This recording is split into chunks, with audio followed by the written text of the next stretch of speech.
Hey everybody, how's it going? Thanks for checking in just to listen to me read a bit of my books. I really appreciate, by the way, you guys actually signing in every week like this. I'm just hoping that reading a few bits and pieces of my books is just gonna just sort of add a little bit of happiness, you know, because it's a troubling time all around the world at the moment with everything that's going on for one reason or another. We've sort of been glued to the news here in Australia, mostly from the US and from sort of protests that are going on over here as well. So it's pretty crazy. Anyway, so I'm not going to sort of dwell on what's going on around the world because everybody knows that it's a bit of a state at the moment.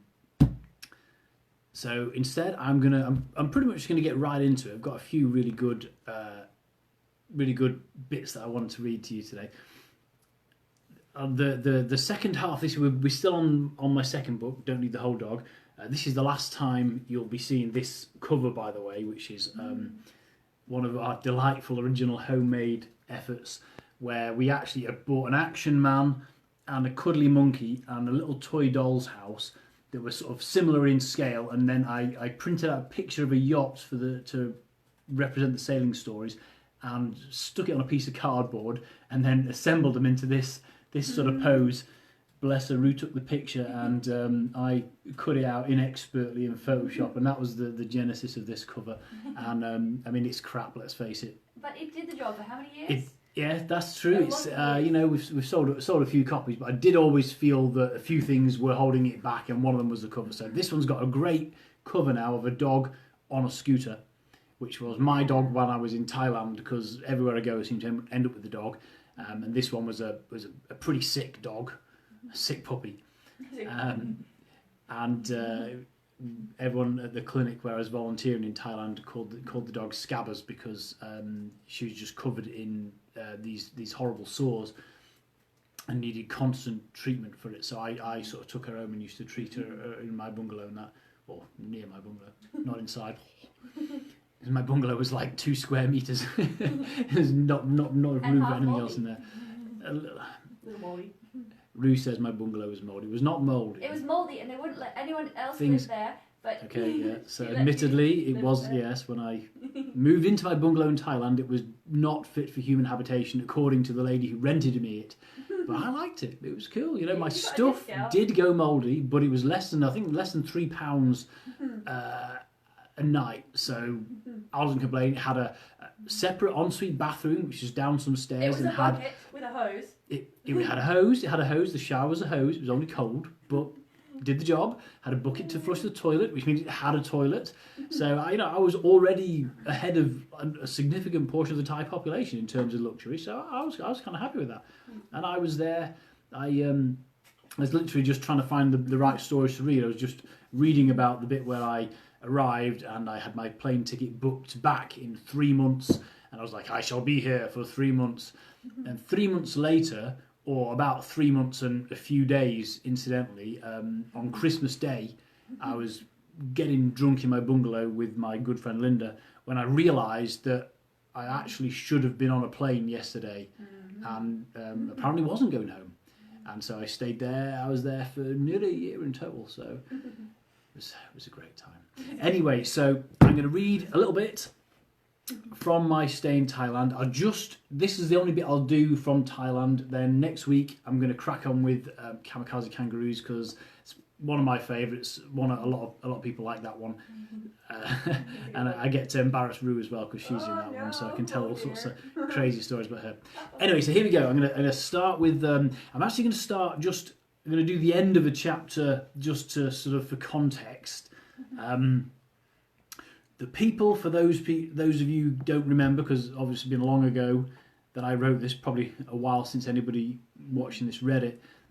Went to Thailand to volunteer at a clinic that mostly looked after stray dogs and cats, spayed and neutered them, and could give like veterinary treatment to people who couldn't afford veterinary treatment, which was most people really. We were the only vet treatment of any kind, really, on the island of Koh Phangan, which is the party island, the full moon party island, which is the other reason why I went there. In case you're wondering why I picked that particular destination, there was a little bit of research involved, and yeah, there was the possibility of a damn good piss-up, which was blatantly my my original inspiration for picking that particular island to go and volunteer on, and it worked out quite well, as we shall find out. So I was staying in the clinic. I was volunteering in a clinic called PAC, Phangan Animal Care, and my best friend on the island was Linda, who was my fellow volunteer there. She eventually became the coordinator of the volunteer centre, and her boyfriend was Ridvan. And I'm only just saying that because those are characters that are going to crop up in the next few chapters, and you'll be like, who the hell's that? And also, I think one of the vet nurses, who was a Thai lady by the name of Paul, and she was the vet nurse who was resident at the clinic, so she was there the entire time, and she was sort of pretty much the top dog, no pun intended, of the clinic there, so she'll also crop up. So anyway, that's the characters. So I'm just going to start with this little bit. So Ridvan, this is Linda's boyfriend, Ridvan came up with the idea that instead of continually buying new flip-flops, I should simply stop wearing them. I bet you can go barefoot for a year, he said suddenly. Hey? Think about it, man. It'll be amazing. And I know you can do it. That was what I liked most about him. He was unerringly positive. He never bet me that I couldn't do anything. He bet me that I could. Of course, this made me all the keener to prove him right. Failure was not an option in a bet like this. It was not about pride. It was about pushing my boundaries. And about... oh, bollocks to it. It was about me doing something stupid and Ridvan egging me on. I loved it.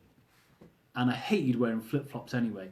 They made the gap between my big toe and the rest of them so sore it was like my foot was being split in half. Trust Ridvan to find an opportunity in something like that. That was the other great thing about him. He was the only person I'd ever met who had more crazy schemes than I did.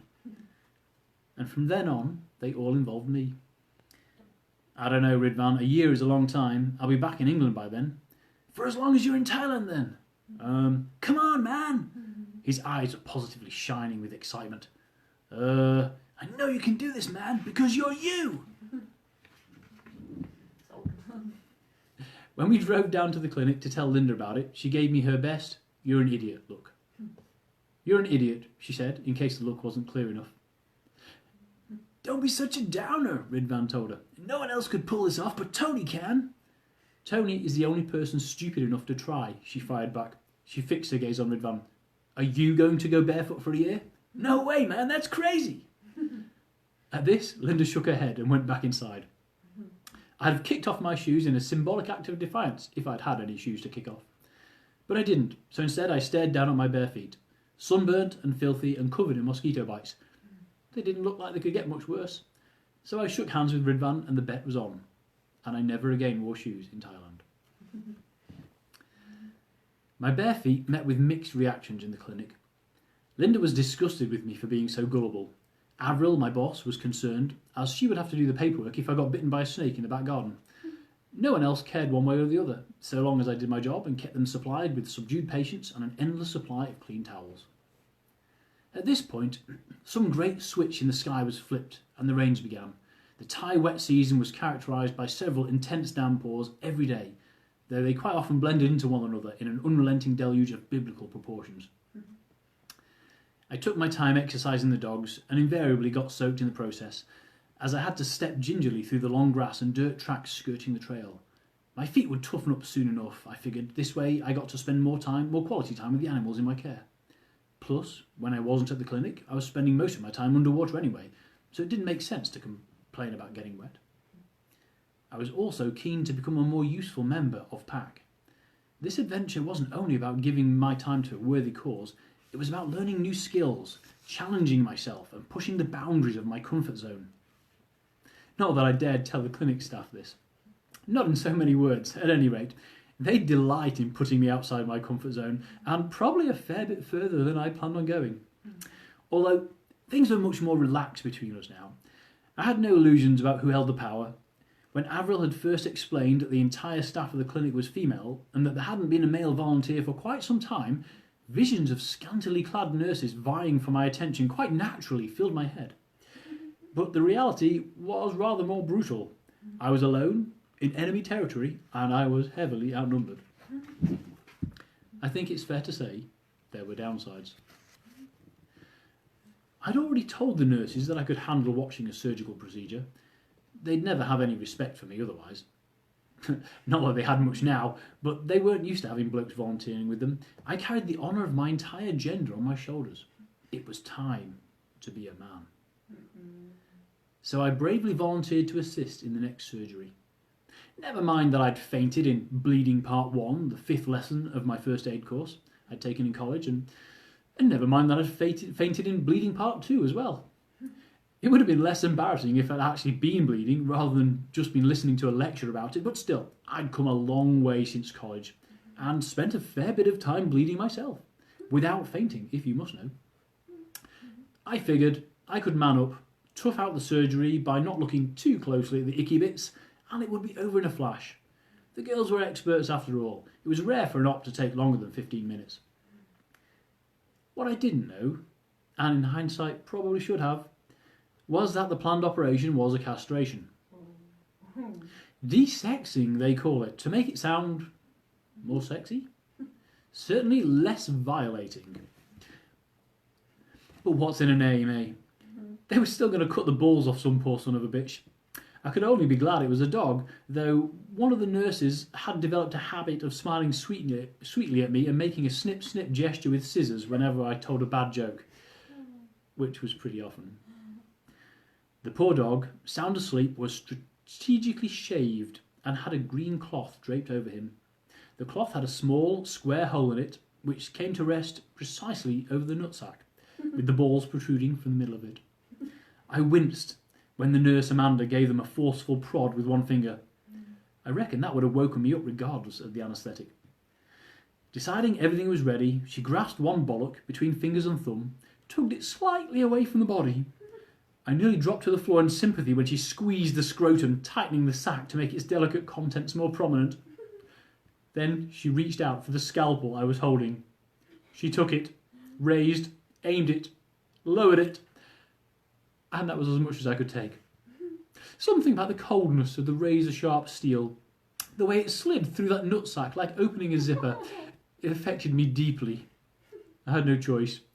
I dropped my implements on the table, sprinted out the back door and threw up in the washing machine. Well, there are worse things to be singing to. My stomach didn't settle. It kept jumping around inside me. I paced the patch of concrete between the kennels, trying to suppress the urge to lose more of my breakfast. I was breathing through my mouth, as the kennels had a unique fragrance to them, a mingling of wet dog, bleach and rotting flesh. That really wasn't helping. Up and down I walked, my guts roiling inside me. I badly needed a drink of water, but I daren't risk going back inside to get one. What the hell was taking them so long? I could hear chatting and laughter from the nurses, still stitching merrily away and amused at something. Yeah, no prize for guessing what. That would be me. Again. I shied away from thinking about the operation. Such thoughts were always accompanied by lurid visuals, things that once I'd seen could never unsee, and the bile would rise inside me. At last, it was over. Amanda came to the back door, a little smirk on her face, to tell me it was safe to come in. "Are you feeling better?" she asked. Yeah, a little bit." "That's good. Oh, since you're helping, chuck this in the bin for us, would you?" And she threw something towards me. I caught it instinctively, then noticed her smirk widening. Paul's head popped round the door, watching with interest. This could not be good. I opened my hand. I was holding a severed testicle. It's a good job that washing machine was right behind me. Just that I'll skip forward another bit to a different job I did for the clinic with Paul. This is no testicles in this one, I promise. Incidentally, that story was the one that I used as the prologue for this book, and I recently discovered that it was everywhere. It was everywhere, and it was the first thing that people saw when they browsed this book, if they looked at the look inside on Amazon, or they downloaded the free sample, or they read the end of That Bear in My Pants, and this was in the back of it. And I sort of thought it was perhaps a little bit too much. I mean, you know, I've got a certain kind of humour. I'm not terribly proud of it, but it serves me well. That's the kind of humour I have, I'm afraid. And that perhaps was not the best advertisement for my work. So thanks for sticking with me through that one, guys. Here goes a slightly more sedate tale, I promise. Holy cow. Racing through the jungle on Paul's battered motor scooter was enormous fun. Being on the back while Paul drove was an even greater delight, as she was from the Tony Slater School of Driving. Pedal to the metal, weaving to avoid the potholes, and if you lean the wrong way into a curve, you'd be lying on the road wondering what happened. Being a passenger allowed me to fully appreciate the lush tropical terrain we were ploughing through. Stick-built bungalows were scattered here and there along the route, their dogs coming out to bark at us as we passed. Paul called out to them. She treated most of the owned animals on the island at some point or other, and they all seemed to know and respect her. This thrilling, high-speed adventure race was Paul's favourite part of the job. As the only Thai speaker on the staff, she'd made a fairly tough deal handling the bulk of the customers, taking medical histories for new patients, translating everything from drug labels to grocery shopping lists for the rest of us. On top of that, she was the only permanent vet nurse, ultimately responsible for everything medical that happened at the clinic. But the upside? She got to make all the house calls. Occasionally, she needed a little help. Whilst most of the trips involved repeat visits to ex-patients, giving injections or wound dressings to dogs and cats that had already been treated by PAC, there were times when something a little bigger reared its head. And today was one of those days. Today wasn't a house call, it was the temple call. "I hope him not too big for you to handle," she called back, as we turned in past a pair of vine-clad stone gateposts. That depends. How big is big?" "Oh, not so big as you, I think." Paul had a delightfully sarcastic sense of humour. One of her favourite jokes was to feign complete ignorance while I was recounting my exploits at the last full moon party, and then by asking seemingly innocent questions to get me to completely incriminate or embarrass myself, often both, in front of everybody. Typically, it would go something like this. "Who was that girl I see you with last night at party?" "Oh, and who was that other girl I see you with later?" "Oh, where you go with first girl for so long?" "Well, and why she look so pissed at you when she come back?" Cue raucous laughter. Poor had a heart of gold, but in spite of her compassionate nature, she had some steel in her soul. No animal, no matter how pissed off, would willingly cross her. Her bad dog look would freeze a velociraptor at 100 paces. We stood in a clearing close to the carved wooden outbuildings of the temple, eyeing up our morning's work. The buffalo stared back nervously, all 900 pounds of him. He'd been badly abused by his previous owners, so he wasn't overly fond of people. Only his eventual rescuer, an orange-robed teenager built like a coat hanger, could get close enough to hold his lead rope. The young monk and the massive beast had become inseparable, with the lad treating a nasty wound on the animal's flank. But without an injection of antibiotics, it was sure to get infected. The jungle was hot and humid and full of insects. This remote temple was beautiful but poor. Life out here was dirty for both man and beast. If the buffalo was to survive, it had to have some protection from its environment. Paul wasn't fazed in the least.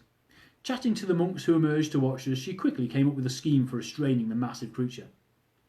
The young lad threw his buffalo's lead rope over the branch of a sturdy tree just beyond the temple complex. With the bulk of the tree between us, I could approach and snag the end of the rope and slowly pull it taut to coax the buffalo closer. All good so far. But this was where the plan got difficult. It went like this. I was to haul on the rope, hoisting the buffalo's front legs off the ground. This would hopefully immobilise him long enough for Paul to run in and administer the jab. But the beast was agitated. His sole guardian had been called away to a safe distance, leaving him alone and wary, with the scent of humans in his nostrils.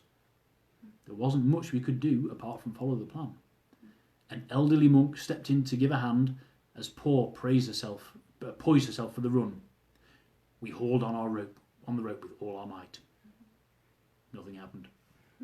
The combined weight of 2 people was nowhere near enough to counterbalance even a quarter of this beast, especially if one of them was an ancient Thai monk. I think his robes weighed more than he did. The buffalo, annoyed now, twitched his head, nearly pulling my arms from their sockets as he did so. The rope burned through my hands and I let it go slack. It was either that or end up dangling from the tree in place of the buffalo. We needed reinforcements. To her credit, Paul made a run anyway, but the buffalo, unrestrained, proved impossible to corner. All she got for her trouble was a jab in the finger from her own needle. Another 2 guys were drafted in, local farmers from the looks of them. They took the end of the rope from the monk, though neither of them looked particularly enthusiastic about it. Take 2 was dramatically more successful.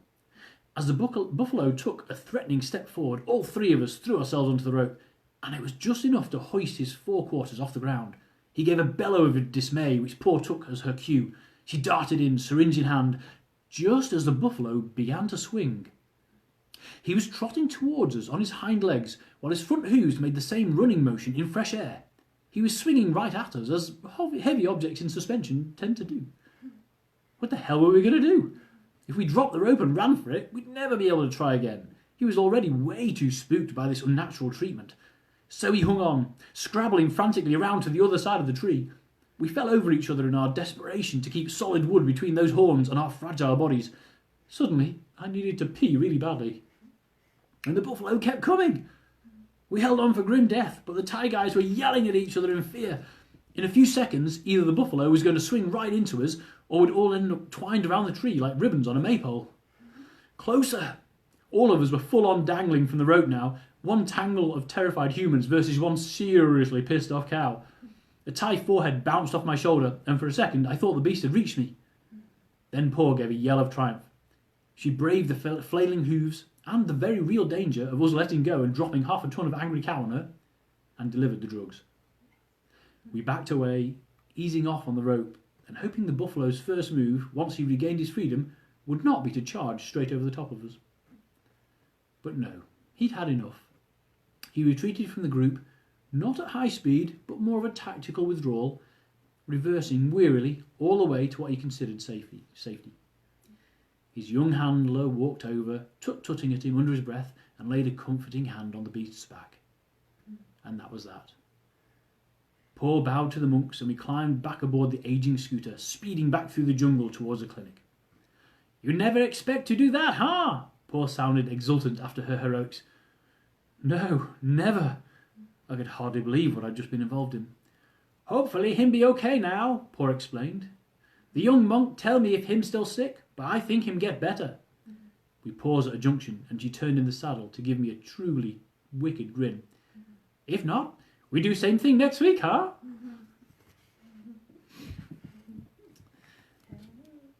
So that's the end of that chapter. I got a couple more. I'll do one more, and then we'll see how we're going for time. They're short ones, these, so I won't, stress you out too much with them. This is the one that the book title is based on. Yay. I do always pull the titles of my books from random bits of dialogue normally, and that's the case in this one. So, where are we? So it starts with a little bit of background. I was actually dating one of the vets who worked at the clinic at the time. So I was hanging out with her in her bungalow.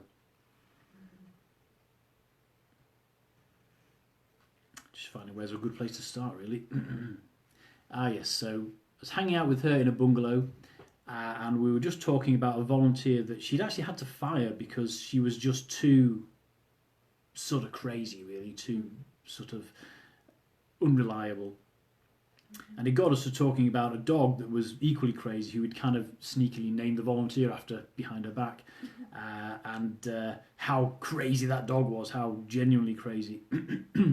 And then suddenly Siobhan got very quiet. Her face was whiter than normal, I mean. The blood had drained away in shock. "You okay?" I put a joke in my voice, recalling the subject of our conversation. She didn't take the bait. "That poodle," she breathed. "She got madder and madder until she died." "I know," I wrapped her up and buried her this morning. Siobhan turned to look at me, and there was real fear in her eyes. She could have died of rabies. Then it was my turn to go pale. Rabies, one of the most dreaded diseases on the planet, incurable, utterly deadly, and highly contagious. I'd been immunised, of course. It was recommended for all pack staff, but the immunisation for rabies worked a little differently from most of them. It couldn't stop you getting the disease. Nothing could, really. Instead, it gave you roughly 24 hours, if symptoms developed, to get to a major medical centre where the doctors could race against the odds to try and save your life. Any later than that, and you were gone. The enormity of what Siobhan had just realised flooded into my brain. How many volunteers had been through the clinic in the last few weeks? Stuffing tubes down that dog's throat, nurses taking blood, clinic assistants scrubbing up her piss and shit, all of them from different countries. Most of them safely on their way home to various parts of the world. And this afternoon the dog had died, as mad as a straw hat. Had we just started a global epidemic? Oh God, I really hope not. Action stations. I took our rusty shovel and exhumed the body. Now there's a sentence I never thought I'd write. It was a definite first for me. I'd buried quite a few animals in my time here, but I'd never had occasion to dig one up again. Then Siobhan enlisted the help of a new nurse, a volunteer who'd only arrived this afternoon and probably hadn't even unpacked yet. While she readied the operating table, we hunted behind the clinic for old coolers, the polystyrene boxes that we used to transport donated medicines to pack from the mainland. Ugh, this one's full of spiders. Don't worry, I'll sort them out. The dog had to go to a major vet clinic for testing because Pack didn't have anything like the required technology. Hell, we didn't even have a microscope, and most kids get one of those before they turn 10. So after Siobhan made a few frantic phone calls, the ladies started to prepare the dog for transit. I stood at the sink, scrubbing dirt out of the polystyrene box. It had been sitting outside the clinic for a few weeks and was starting to become a miniature ecosystem in its own right. It was quite a small ecosystem, though. I decided to voice my concerns before it was too late. You know what, guys? I don't think she's going to fit in this. Then I froze. The scene which had presented itself as I turned round was not one I'll be forgetting in a hurry. Poised over the corpse of the dog, the nurse was wielding two instruments. In one hand, a scalpel dripping blood. In the other, yet to be bloodied, never to be bloodied, I hoped, was a saw. Siobhan saw the look on my face and beckoned me over to the table. We're about ready to start, she explained. But what are you doing? I told you, we need to send it to the mainland for testing. But why? Oh, I see. Understanding dawned in her eyes. We don't need the whole dog. Of course not. Silly me. Why send the whole dog when you can just chop a piece off and send that? So, you're going to... I couldn't take my eyes off the shine of the saw. It didn't look like it had ever been used. Rabies lodges in the brainstem. That's what they need to do the tests on. So, we're sending the head, Siobhan said. Right. Are you going to stand there gawping, or are you going to come and help? That was a very good question. To which there could only really be one answer. Be a man, Tony. Be a man. Yeah, sure. What do you need me to do? Come and hold her head. Right, I could do that. I've been restraining dogs at the clinic on a daily basis, and I'd heard that request plenty of times. But this was the first time the head was going to come off in my hands. I took position opposite the new nurse, noticing as I did that she was kind of cute. Slim and delicate with high cheekbones and grey-green eyes behind her glasses. I made a mental note to introduce myself, though ideally under better circumstances. In one hand, she was brandishing the shiny steel saw, making practice cuts in the fresh air above our patient. I curled my fingers through the dog's fringe and made a fist to hold her steady. Then the nurse made the first cut with the saw. Blood didn't spray, it just splattered. And suddenly that nurse didn't look so cute anymore. She leaned in to put her weight behind the blade, and the vibrations of each cut transmitted through the dog into my hands, up my arms, and back down into the pit of my stomach. But I didn't throw up. I was way past that. She was mostly through the bone when Siobhan handed me a thin black bin liner rescued from the kitchen drawer. I took the bag, shook it open, and held it with both hands beneath the dog's head. Just in time. There was a crack and a tearing sound, and a last stroke of the saw sent the head into a free fall. It landed in the bag with a sickening thud. I don't know what I expected, but it was surprisingly heavy. You know, for a severed head. but then my experience with them is fairly limited. Wrapped in a black bin bag, the head was far less disturbing. It could almost be anything, except it wasn't.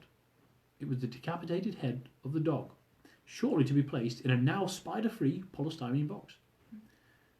Won't it start to smell after a bit? I said. Siobhan nodded. Don't worry, I've thought of that. Good.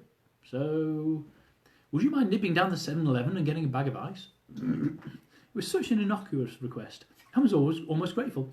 Yeah, sure, no problem. Do you want anything? I fancy a can of Coke, actually, said Siobhan. I wouldn't mind one too, said the nurse. Right then, Coke and ice. At least I look like a normal customer. I made for the door. Oh, and Tony, Siobhan called. Yeah? Better get some duct tape.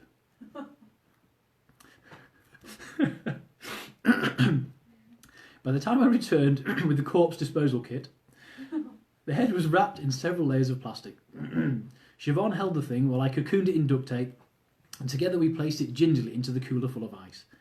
More ice was poured over the top, and the lid was fastened on and sealed with more tape. From the outside, it looked like any other package. Some flowers, maybe, or a delivery of medicine such as had originally graced the box. Only the three of us knew the secret. Oh, and Linda. Because bike ninja though I was, I couldn't carry the thing and steer at the same time. Linda was going to have to come with me.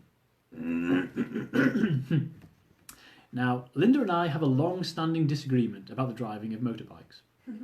I was of the opinion that they should be driven fast enough to remain upright, the better to avoid falling off.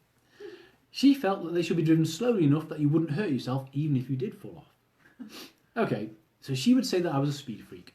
Admittedly, one of my main aims in life was to get my bike up to 100 miles an hour, an almost impossible feat on a 100cc bike with most of the roads pockmarked with craters.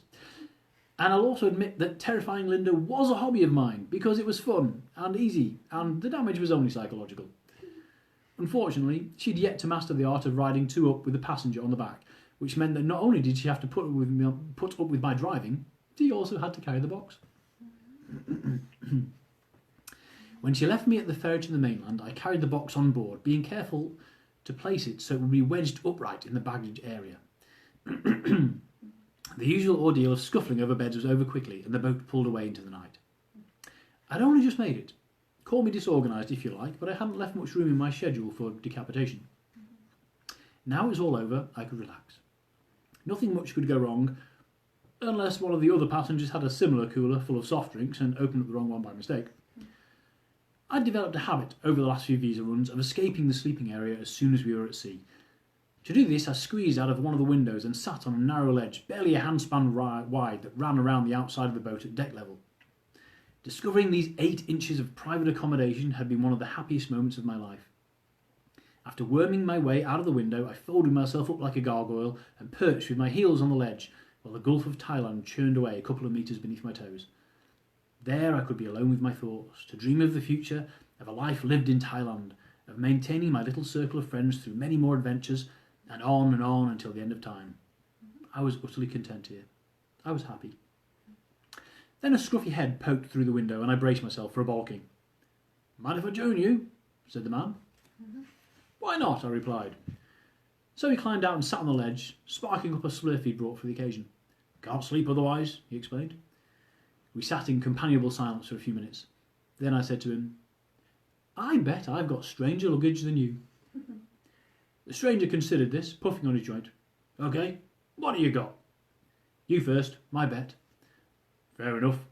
He took another drag while he thought about it. I got weed, of course, and my guitar, and some mini bongos made from coconuts. Oh, and this. He swung his head, revealing a dreadlock on the other side. Fake, but it's real hair. Not bad, I told him, not bad at all. What about you then? I have the severed head of a dog in a polystyrene box.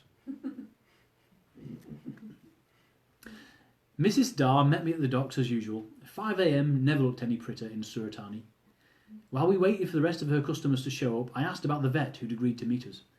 I call him now, Mrs. Dar said. He come to my shop. Okay then, this is what he wants. I indicated the box on the ground between us. Yes, okay, I put it in back for when he come. That's good, but it's probably best not to touch it. What is it? It's a head of a dog. A night on the ferry had sapped my desire for comedy. Is safe? She queried. Well, it won't bite you, I said. But then I thought about this. Was it safe? The only answer I could arrive at was no. This thing was not safe, not in the least. It was a biological hazard of apocalyptic proportions. She'd have been safer stashing an atomic bomb in the back of the shop. And that's when it hit me. Mrs. Darr's shop wasn't a shop. It was a restaurant. And the back of it, quite obviously, was the kitchen. Mrs. Darr, this, not good to keep in the kitchen. Eh? This, I said, placing my hands on the box, not in kitchen, okay? Not in kitchen. In shop? There weren't many places to hide in a typical Thai three-sided concrete cube. There was the added problem of the ice. I'd bought it from the 7-Eleven nearly 10 hours ago, and already the day was starting to get hot. It goes without saying that it wouldn't last forever. At some point in the not-too-distant future, this innocent-looking box would start to smell, like someone had stuffed a dead dog's head in there. I mulled it over. Then I had an idea. In the bathroom? I'd had the occasion to visit Mrs. Darr's bathroom several times on previous visa runs. It wasn't something I relished. The place was a potential source for contagion, only marginally less worrying than the dog's head itself. Okay, I put in bathroom. That was better. Then, if all went according to plan and the vet showed up on schedule, the head would be long out of her way before she was properly open for business. And if not, well, at least this way, if it started to smell, she could always blame the toilet. By the time I got back from Burma, we knew we were in the clear. The dog had indeed died of a degenerative brain disease, but not one that was going to kick-start a zombie apocalypse. Siobhan was intensely relieved, and she was on her way back to Hong Kong. But Ridvan was there on the docks to meet me, grinning like a maniac. He was wearing a huge black T-shirt that engulfed his scrawny frame. On the front was printed, "My other T-shirt is cooler than this one." Oh crap, I thought. I should have stayed in Burma. Where's the one about the flip-flops? I can do, yeah, so... I'll do that one, yeah? Yeah, Okay. like that one. Okay. That makes me laugh. I was thinking, how are we for time, A yeah? little bit longer. Yeah. Okay. This references the fact that I had actually been barefoot all the way until now. The entire time I was in Thailand, in fact. This story takes place a little bit later and is about my dear sister Jill coming to visit me. Yay. I'd been keeping in touch with Jill as she planned her Australian adventure, partially because I was a little jealous. I loved Koh Phangan. I loved my friends. I loved diving. I loved my life, in fact. And yet, there's always been a tiny part of me that wonders if I'm missing out. If the next party over the hill is that little bit wilder, or if the next country I visit would hold the ultimate adventure. Well, if I wasn't careful, I'd be finding out.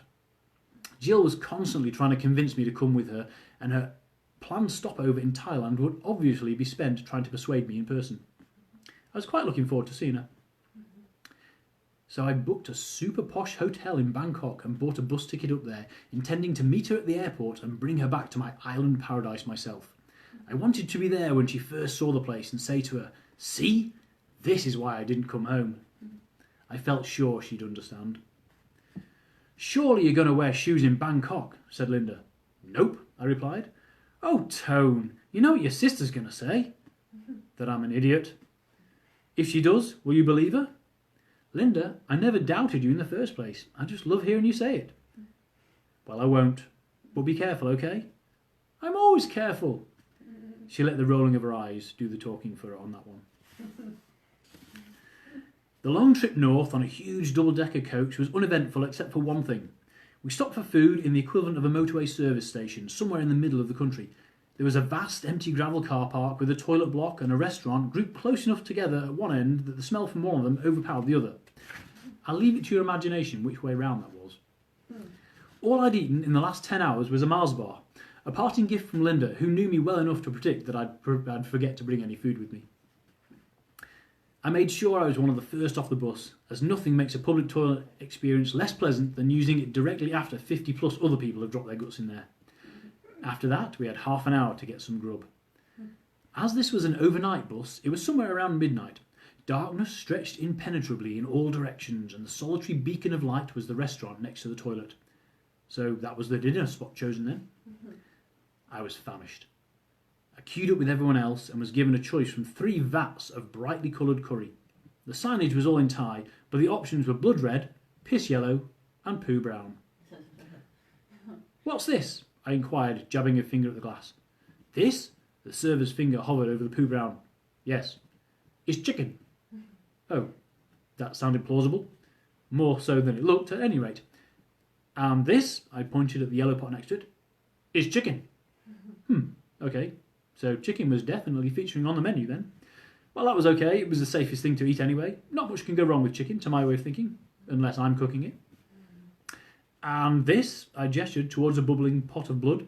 It really did look like there should be a severed limb floating in it. "This chicken," came the reply. I probably should have seen that coming. Well, there was no point trying to ask what else was in them. I didn't need language skills to guess what the sign said. The Thai are not particularly inventive when it comes to naming their dishes. Had I bothered to inquire, it's possible she would have had enough English to tell me the names of the meals on display. Red curry, yellow curry, and diarrhoea. No, sorry, I mean normal curry. It just looked like, well, suffice to say, I had no intention of eating it. The queue was backing up behind me while I had these musings, so I pointed at the yellow stuff again and said, "Chicken, please." The woman ladled some yellow out, slopped it onto a plate of rice, and thrust it towards me. The way she did it, I could tell I was getting a reprimand. Nosy foreigners, eh? Always wanting to know what they're eating. I took my plate and sat down at one of the stackable plastic tables. Almost every shop or restaurant in Thailand seemed temporary, as though they were waiting for the building work to be completed before buying proper furniture. It was an endemic situation, apparently. I'd never been to a place that had proper furniture, or had finished the building work for that matter. I looked down at bright yellow, almost luminous gloop, and had a moment of apprehension. This wasn't the cleanest of places, and I'd already visited the toilet on the bus more times than I wanted to, which was never. That toilet was no cleaner than the ones outside, and they hadn't seen a bottle of bleach since they were built. Why couldn't the bus just stop at McDonald's, I thought. But perhaps I should have been grateful. There were over 60 passengers on that bus, and less than half of them had been served before the red and yellow ran out. It could always be worse, I reminded myself, watching the lady at the counter serve up a ladleful of brown. So I braced myself for the worst and tucked into my yellow. It wasn't that bad, actually, but it wasn't chicken. The meat was the right colour, which was disturbing. What do they say about chicken? That it tastes like everything else? Well, put a healthy dollop of yellow on it, and that certainly solves that problem. But this meat was different. Stringier somehow, and it had fat on it. Not loads, but enough to be recognisable. A sort of rind, like bacon, and lots of gristle. I was only a couple of mouthfuls in when I made the following connection. There's no fat on white meat, at least not on chicken. And it seemed unlikely they were serving me swan. Not at these prices. Neither should there be these hard, chewy nodules that meant a joint had previously been connected there. No, whatever it wasn't fowl. Fowl, perhaps. But not beef either, or pork. Those were premium meats in Thailand and would have been proudly advertised as such. And anyway, the texture was all wrong. There's only one thing I could think of, and given the look of the place, it had more sense the more I thought about it. This had to be cat. Cat curry. Wasn't half bad. I cleaned my plate, but drew the line at going back for seconds. Because if the yellow really was cat, God knows what the hell was in the brown. I'd booked a posh hotel for Jill's arrival, figuring that neither of us were ever likely to afford the 5-star treatment anywhere else. Also, I'd been away from home for more than half a year at that point, and I was quite looking forward to seeing her. Might as well surprise her while I was at it. But there was no point in going overboard. Even in Bangkok, hotels cost money, and while they were unbelievably good value for a rich Western on a holiday, I was living like a local now, earning my wages by taking people diving and trying to stretch them out to cover my rent on my bungalow, food, booze, and executive coach travel, including all-you-can-eat feline. So I'd booked the hotel for 2 nights to give Jill a treat, but while I waited for her to arrive, I was staying in a backpackers hostel. I'd feel more at home there anyway. So I ditched my needlessly outsized rucksack, containing 1 book, 1 t-shirt, 1 water bottle and a Mars bar wrapper, in the hostel dorm and headed out to explore. Or rather, to get away from the smell. It was rather fragrant in there, and I was going to have to sleep in it as it was. There was no point in torturing myself needlessly. In almost any city where you visit, the backpacker district is where all the bars are. In Bangkok, there are 2 types of bar. Those with entertainment and those without. I was looking for one of the latter, but I'd hardly left the hotel when a gorgeous Thai chick grabbed me by the arm and steered me into the bar behind her. I got about 10 feet inside when my eyes adjusted to the gloom, and I realised I was staring at a naked woman. No, I was staring at the reflection of a naked woman. There was a giant mirror on the floor, and above it, on a ceiling of solid glass, this chick was gyrating for all she was worth. Deciding this wasn't quite my kind of place, I beat a hasty retreat. Not without a backward glance, I must admit, but then I'm only human. But the hooker wasn't going to let me go as easily as that. "No, stop," she called to me. "No can go, no have shoes." I looked down at my bare feet. They were filthy. Should I explain to her that almost 6 months ago, having had my shoes stolen for the 3rd time in a week and frustrated with the general crappiness of flip-flops, I'd made a bet with a friend that I would go barefoot as long as I lived here? No, she'd never understand. So I just smiled at her and said, "Indeed," and left. I was waiting to cross the junction at the bottom of the road when I heard a slap, slap, slap, slap, gaining in speed and volume behind me. Just when it sounded like I was about to be flattened by an overly enthusiastic sea lion, I turned around to find the hooker wheezing right behind me. "Take, take," she panted and held something out to me. It was a pair of bright pink flip-flops. So concerned with the health of my feet was she, she'd run back into her bar, grabbed the first pair of shoes available and chased me all the way down the road with them. Thanks," I said as I took the plastic shoes. Given her profession, I was overly grateful she'd offered me tat instead of tit. "No problem," she lisped, giving me a smile to melt hearts, then skipped merrily away up the road with a good deed for the day done. It made me feel a lot better about the hookers. They weren't bad people, particularly here where it was considered a profession much like any other. It was their clientele that had to be avoided. The flip-flops, though pink and rather sparkly, actually looked like they might fit me. Geez, that hooker must have big feet, I thought. Which meant, of course, that she was a man. I should have known. All the prettiest ones were. But where the hell had she managed to buy these things? Then I realised that that too was a stupid question. If there was anywhere in the world that made sparkly pink flip-flops in a man's size 9, it's a safe bet it was Thailand. I stood bemused at the crossroads, wondering what to do with my new footwear. I didn't want to carry them around all day. Anyone not noticing they were the size of a table tennis bat might think I was a child molester. The traffic lights changed and people began crossing the road. I made eye contact with a girl coming the other way and stretched out the shoes to her as she passed. "Want these?" I asked. Oh, okay." And she took them. She gained the other side of the road and turned to stare at me in confusion. I looked back and caught her eyes. I waved at her. She held up the flip-flops and waved back with them. "Now, shoot," I said. The next morning, I had to get out of the hostel and all the way across the town to Scumvit, where most of the posh hotels nestled together like a clutch of Fabergé eggs. The simplest way was to take a tuk-tuk, the ubiquitous motorbike taxis which varied from sleek, purpose-built three-wheelers to a scooter with a homemade wooden trailer. Somewhere in between those extremes fell this one, which looked like a large pram superglued to the back of a trail bike. Because I'd made precisely zero effort to learn the Thai language, I had no chance of convincing the driver that I wasn't a tourist. So despite a lengthy period of haggling before I got in, I still got taken to his cousin's carpet shop for a drink. And then to his other cousin's cut-price diamond warehouse. I seem to attract carpet salesmen wherever I go. I've no idea why. Unless it's a magic carpet and can be used as the sole means of transportation for both me and my gigantic rucksack, I have about as much use for it as a monk has for condoms.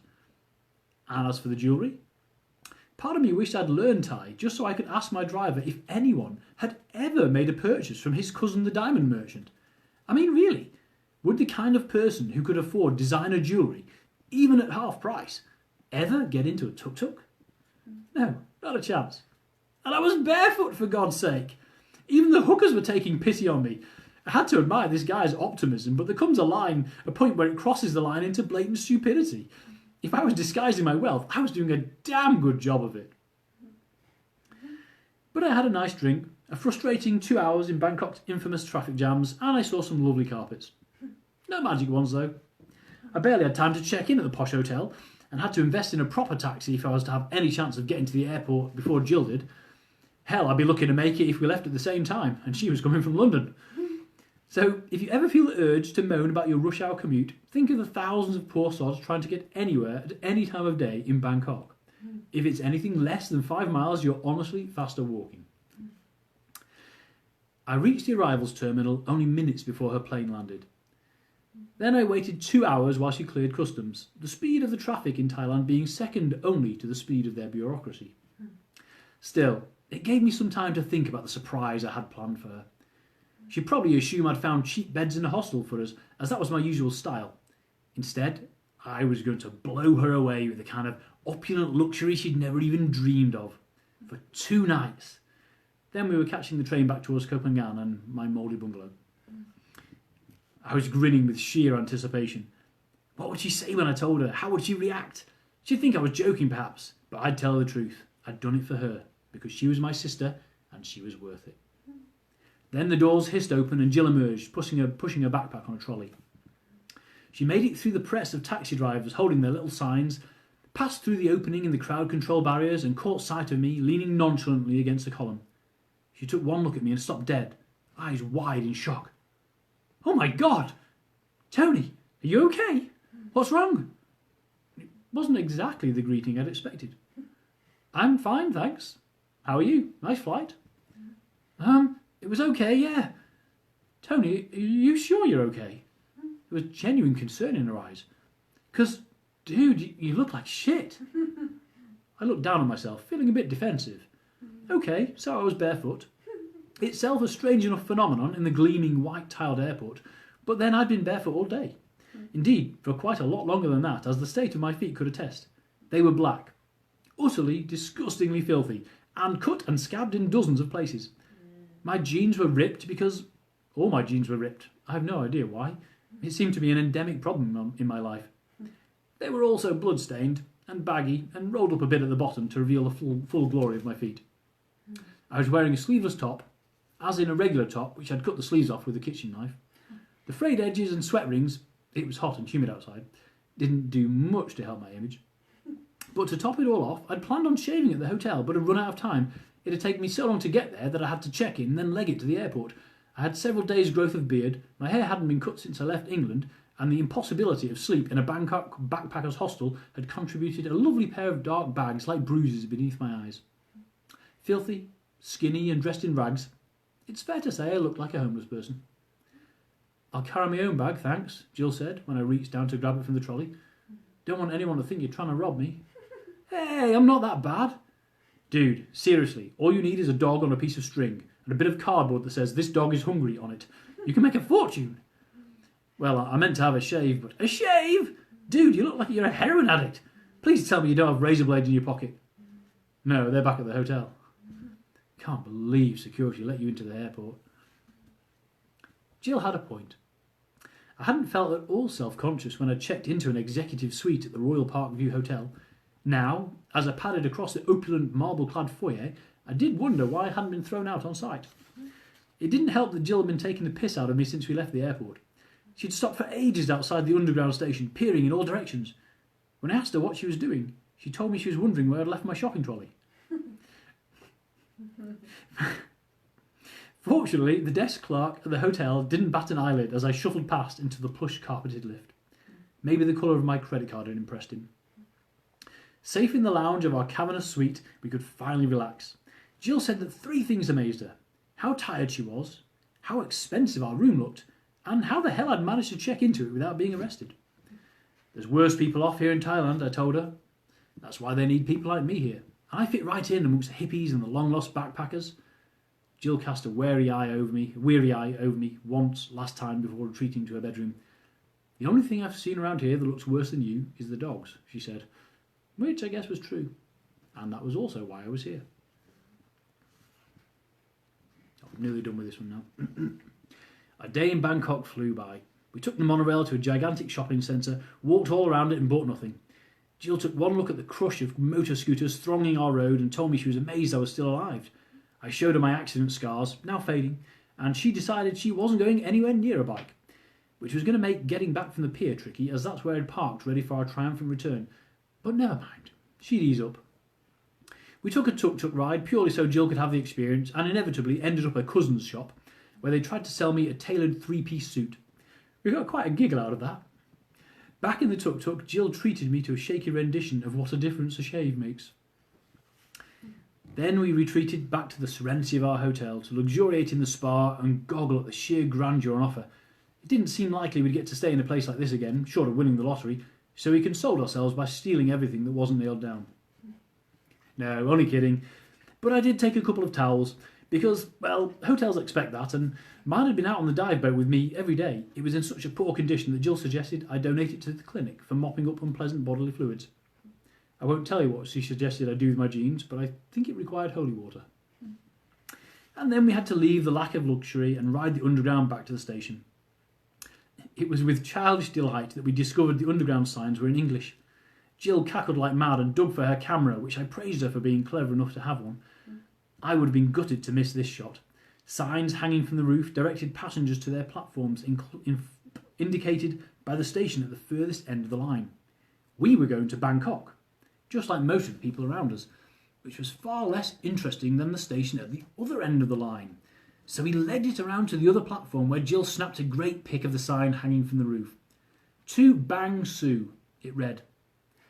We were left with just enough time to nip back to the ticket office, where I asked the man behind the desk, how much to Bang Sue? I couldn't help myself. Apparently, it's only 50 baht, which seemed like quite a bargain. I bet they could sell dozens of tickets to Bang Sue at that price. Don't know how Sue would feel about it, though. Now, I love my sister more than anything else in the world. We share the same shockingly immature sense of humour, see above. But I feel honour bound to share this tidbit of information with you. She's the only person I've ever known who is A, clumsier than me, and B, almost as likely to say something stupid. Maybe that's why I love her so much. Not only does she provide a constant source of comedy, she sometimes takes the heat off me for a while. Anyway, she amply demonstrated both traits in Bangkok train station, where we were hoping to find a train down to Suratani. She expressed her clumsiness by falling down the main staircase from top to bottom. She simply stood at the top, her bulging rucksack strapped firmly to her back, and stepped out into nothingness. Gravity did the rest. Quite what she expected from the staircase, I don't know, but I honestly thought she was old enough by now to have figured out how they worked. She tumbled down, head over heels, and landed in a heap on the landing in the middle.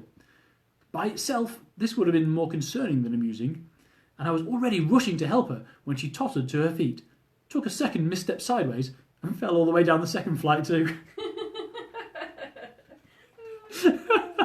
After that, there was nothing I could do but laugh. It kills me. Saying something stupid is perhaps a more subtle art. After all, one man's genius is another man's fool, as is proved to me every time I get an email that accuses me of being a genius. It doesn't happen all that often, but those poor deluded souls are out there. Amongst the finest examples of Jill's work was her creation, as part of a discussion about 3 reoccurring problems, of the phrase vicious triangle. Verily, there is no shape in all of geometry as feared as this. Sharp-toothed, sharp-edged, and all evil. Beware, you students of maths. Beware, you pizza slicers. Beware, all you designers and drawers of technical shapes, for you know not when the vicious triangle shall strike. She was also responsible for a masterpiece of prose, wherein she decided to describe an eerie forest on a dark and spooky night. Whilst groping around for suitable descriptions, she lit upon the image of an owl, hidden in the darkness, and wrote the now infamous sentence, "In the distance, an owl honked." That phrase nearly killed me, as I was eating when she read it out, and I came closer to choking on a mouthful of cornflakes than I ever did to being eaten in Ecuador. I could just picture this rather smelly old owl, wafting its wings a little and causing all the other owls nearby to fall off their perches when the stink hit them. Ah, good times. In Bangkok, her turn of phrase was even more subtle, and could have been put down to simple inexperience, were it not for the fact that she'd already spent one entire day in the capital city of Thailand. We'd arrived at the train station ready to catch the night train back to Suratani, only to be informed that all the tickets were sold out, except for the last few seats in 3rd class. Ooh. 3rd class can't be that bad, she said. She was wrong, of course. Oh dear. And that's all you get for now. And That's great. that's all we get for Don't Need the Whole Dog, which you now, if you were ever wondering, know why it was called Don't Need the Whole Dog. So next week I'll be reading from my 3rd book about Thailand. Luckily, I don't need to lead into it from this. It sort of gels quite nicely, and I've already had a few requests for particular stories from that. I'll try and do my best not to embarrass Rue too much, because poor girl, she's sitting just over there, and I do know that one or two of the stories in that book a little bit awkward. Yes, there's also the PG-13. Now, I have no way of knowing if there are some kids checking and watching it. If there are, fuck, I'm really sorry. Shit, totally didn't mean to. Stop talking about your testicles. And yeah, I'm sorry. I won't mention my cock or my balls again. John says, "Is that why you were so keen to buy jeans in America?" Walmart trip. I don't know what happens. I've got like pubic hair like wire wool or something. It just tears through things. There's like, as far as I'm aware, my testicles are totally normal. But you put them in a pair of jeans, and within like weeks, there's no bum left in them. And it's a mystery. It's happened on almost every continent except Antarctica by this point. In America, we were hiking. Trousers ripped across the. Yes, that was a whole different thing. I was climbing, yeah, but that was with. Actually, that was quite funny. We were staying. Did the America trip where I was going to stay with different readers, and I stayed with this one guy, Dave, in California, and he and his son took me climbing up in the mountains there, and it was really great. And I was climbing ahead of him, and I did a particularly strenuous move, and split my shorts right up the back from the sort of the bottom of the crotch all the way up to the waistband, and they sagged right open. And I don't wear underwear. Not a big fan of underwear. And poor Dave was climbing behind me for the rest of the day, and all he had was just my bare arse in his face, right there. I think he actually got a little bit more than he bargained for when he invited me to come and stay with him. So sorry about that, Dave, if you're watching. Poor guy probably can't look at me again without just seeing my arse.